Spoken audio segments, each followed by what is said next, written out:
So how are you going to use this for your project? Well, for your project, you're going to just establish a vanishing point. Now, one of the things about making a dynamic line project is that you've got to think about the whole idea of symmetry versus asymmetry. And in this case, we are going to be doing everything asymmetrical. So that means that we are never going to put our vanishing point right directly in the middle. We are never going to do that. No, not in the middle. So not in the middle. The other thing that's important to know is that we sort of have a convention. So when we read, where do we read? We start up at the top, right up here in the corner, and then we read across like this, right? So we start up in the left-hand corner. That's where we always look when we're going to read. So in design, if we want to make something interesting, we never, ever, never want to start in the left-hand corner or anywhere near the top of the page. We always want to consider it somewhere else. So let's just put some random vanishing points on each of our thumbnails. So I'm going to put some random points in different places. So there I have different thumbnails. I just put some different vanishing points. And now I'm going to take my ruler and I'm going to just go ahead, and you can take any straight edge, and I'm just going to make some arbitrary lines. Okay. Whoops. Let's keep going here. And you can do this with any of these. And this is a really simple kind of a thing to do. Let me see, I've got some stuff in the way. Move that over.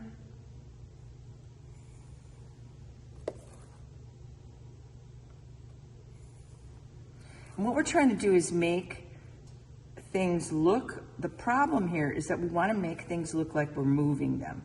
And so we do not want to have objects that are recognizable, because that'll stop us in our tracks. So it's sort of like a stop sign.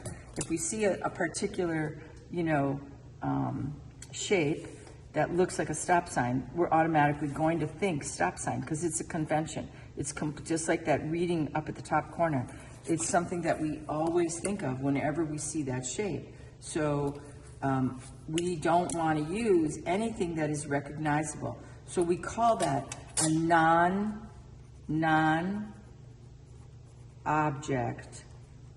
objective. So non-objective, no object shape. So what can that be? Well, that can be circles, squares, triangles, rectangles, and maybe something weirdly amorphous.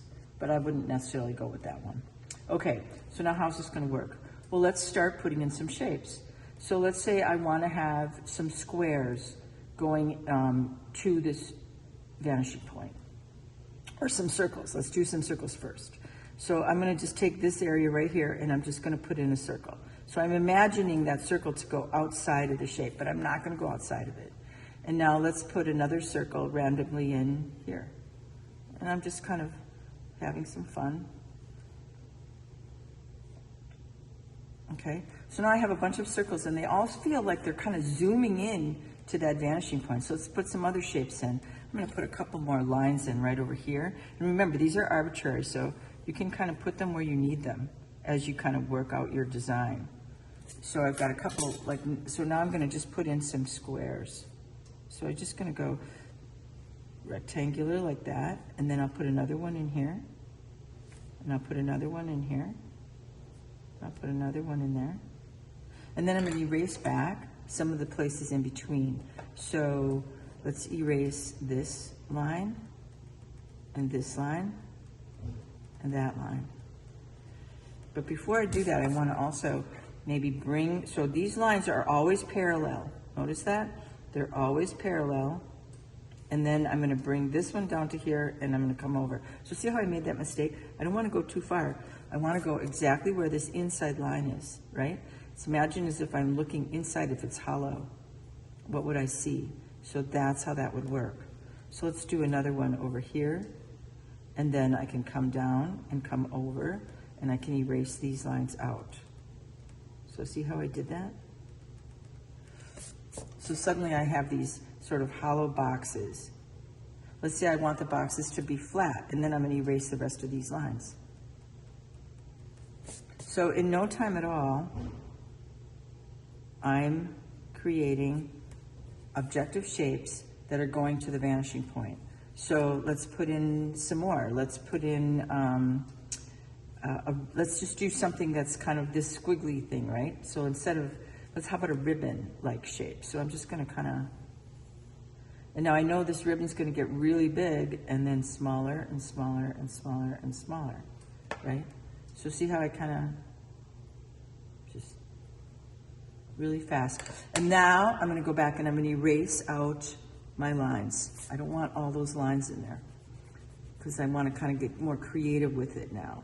And I want to kind of move away from my lines a little bit. So I'm going to erase them all and see what I have.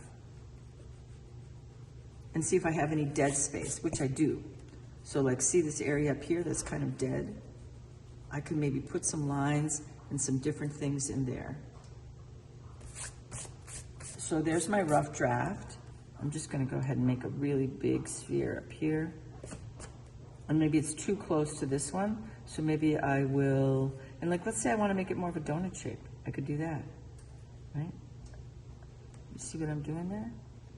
So, I mean, in no time at all, if you look at this design, I have created something, and I'm not worried about if I see some of these, you know, this is a thumbnail. This is something that should be done in a really short period of time. So there I have an idea for a design, right? And this is how you're going to kind of go through all of it. So let's do some more, and I'll just really quickly just do a couple of quick lines here just to kind of show you that you can just keep changing these. And some of these, I'm going to show you, afterwards I'll show you some of the projects that students have done in the past, and I think you'll see how creative you can get with this. And I'm just, you know, again, these are random. I don't have to make them perfect. I just want to have a guideline.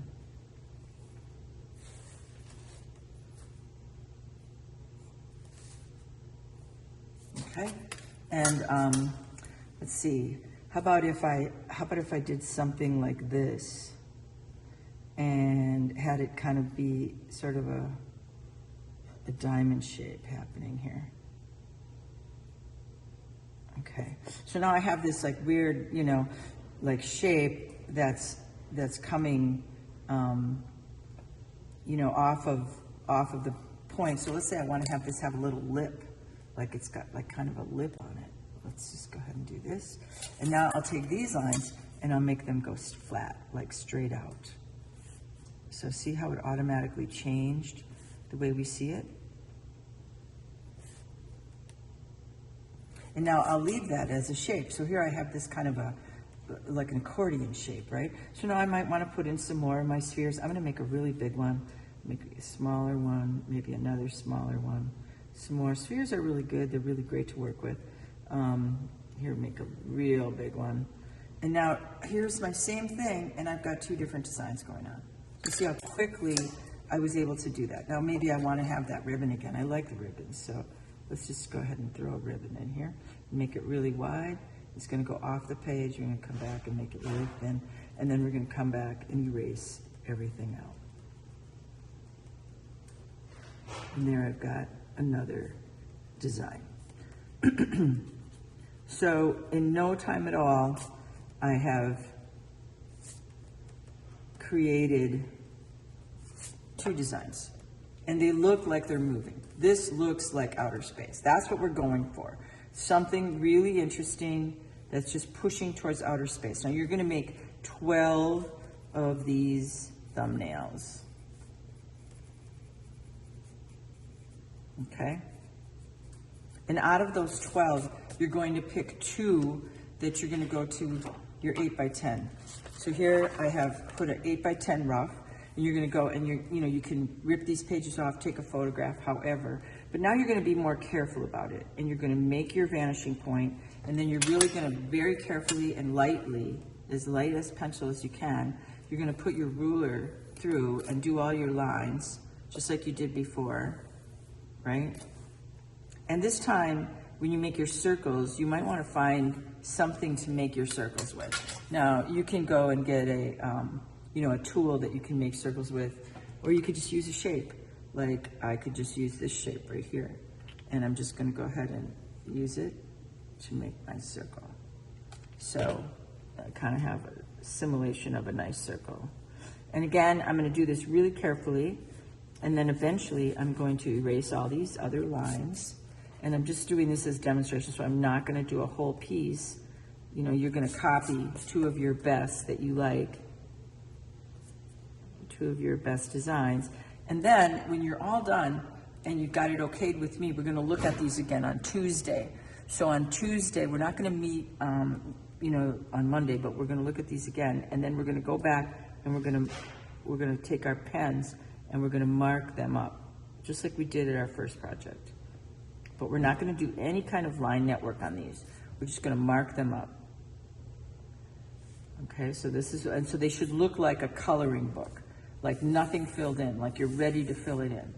So that's what we're gonna be doing between now and, you know, getting towards the final on this project. And the next piece I will talk to you about during our next class period. But for now, this is what you need to do, is your thumbnails, and then pick out your two best thumbnails, and then you're gonna make two really nice 8x10s. Let me know if you have any questions. You can always send them to me via email, or you can text me. All right.